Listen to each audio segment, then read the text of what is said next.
Hello my friends and welcome to Ace's Theory, the series where I take a look at some of the theories that the community has made about our favorite franchise and the characters within it, and then do my best to take the information that is given to me and write a potential story that makes sense in terms of the timeline of the games. Today we are talking about the squadron leader that stood up to the Ribbon himself, the leader who had never lost a squadron mate until the Continental War, Yellow 13.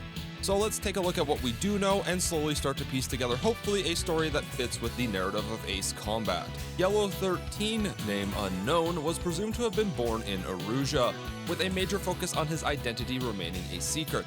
What we do know is that after Ulysses destroyed his hometown in 1999, he joined the Federal Erusian Air Force and trained under Mihai. According to the White Notebook in the Aces at War, a history, which is a book that I actually do not own but I wish I did, he was noted as being remarkably skilled and managed to collide with Mihai in the air, which no one had ever done before. Afterwards, he would meet his longtime wingman, a young Yellow 4 who he trained in aerial warfare and became very close friends with, cementing a bond where Yellow 4 would never let any harm befall 13 on the ground or in the air.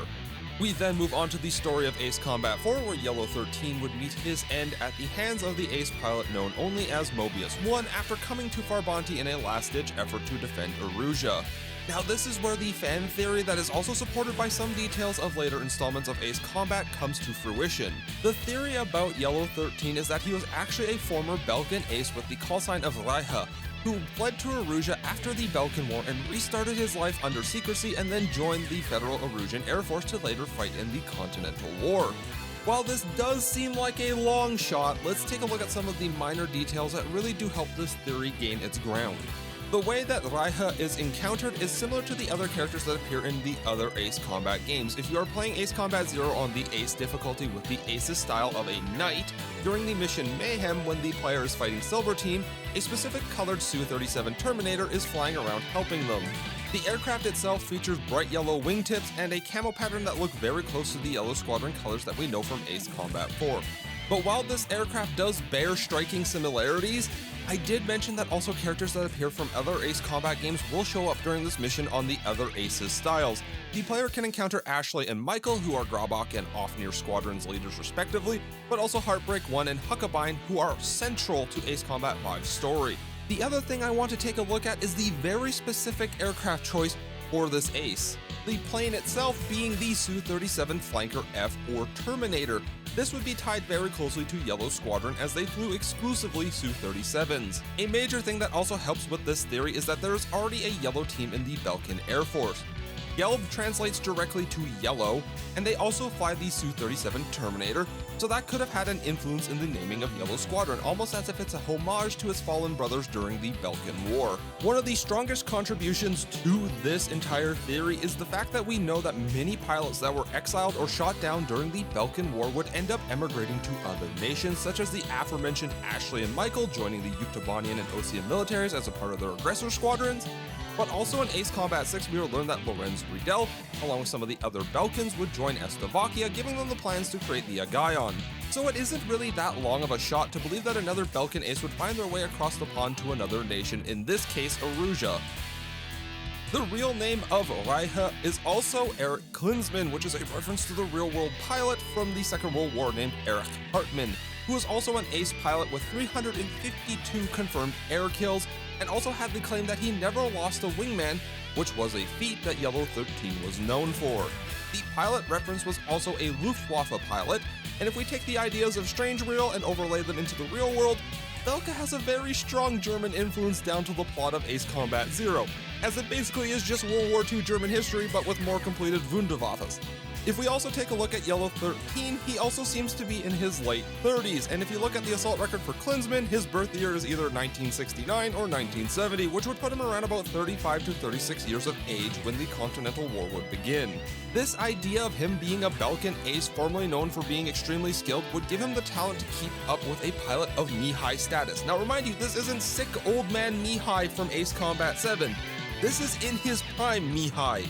And we know how often the over-G warnings ring off in his aircraft when you engage him in Ace Combat 7. Now this is more of a fun fact than a supporting argument, but the squadron name for Yellow Squadron is Aquila or Eagle, and Reiche in German means heron, so both of them are named after birds in some way. and that could link the two together, but that would be a bit more of a long shot as they are both birds, but one is a bird of prey while the other one is a long-legged wading bird, and that kinda just doesn't make any sense, but hey, they're both birds, so possible tie? Now for a synopsis of the story that we have put together for Yellow 13. Erich Klinsmann, born in 1969 or 1970, would be around about the age of 25 when Belka would begin its plans to mobilize its army into the B7R area and claim the bountiful resources of that area. Of course, he would join the Belkan Air Force and through many fierce fights would end up becoming one of their aces.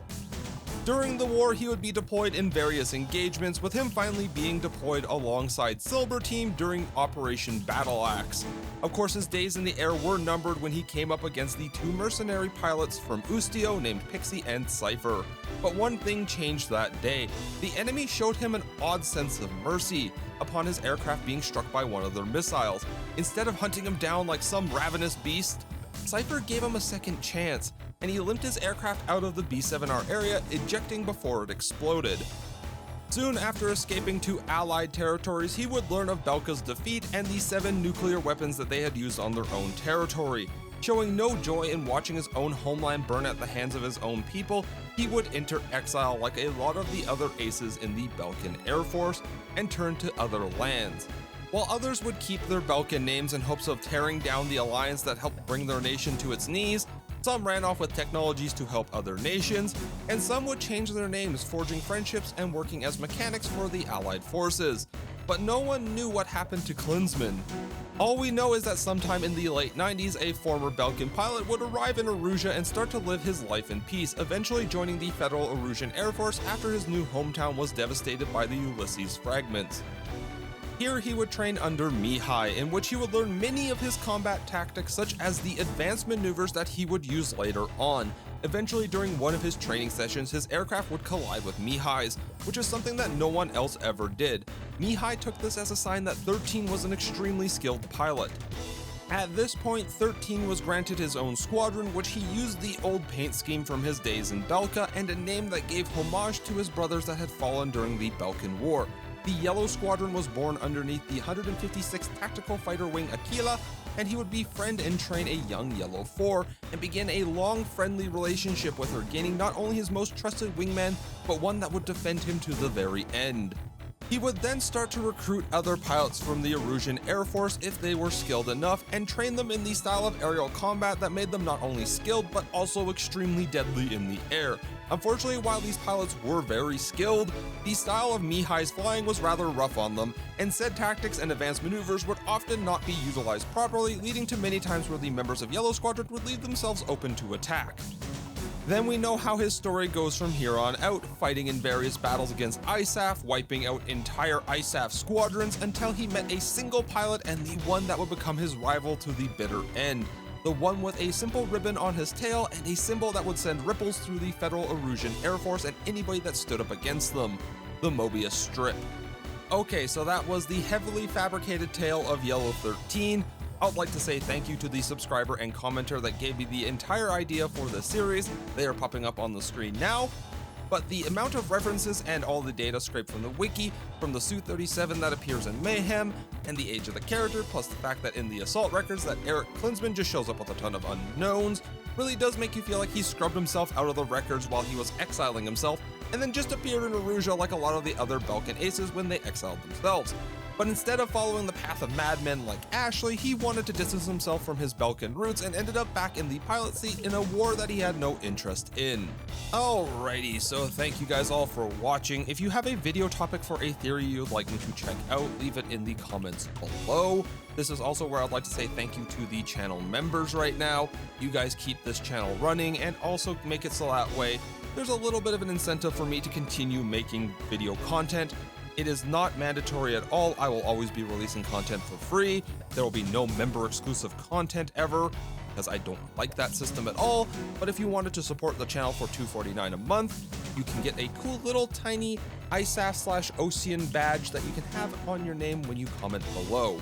But with that, I'll be leaving you, as the Ace combat videos are still going to be coming out. Do not worry, they may take a little bit longer as I do have to edit them and everything like that. I do everything myself, from research to scripting, to everything like that. Editing, it's all done by me. I'm the only person that ever will run this channel, but for now, keep your nose high and aim for the dark blue skies. Peace.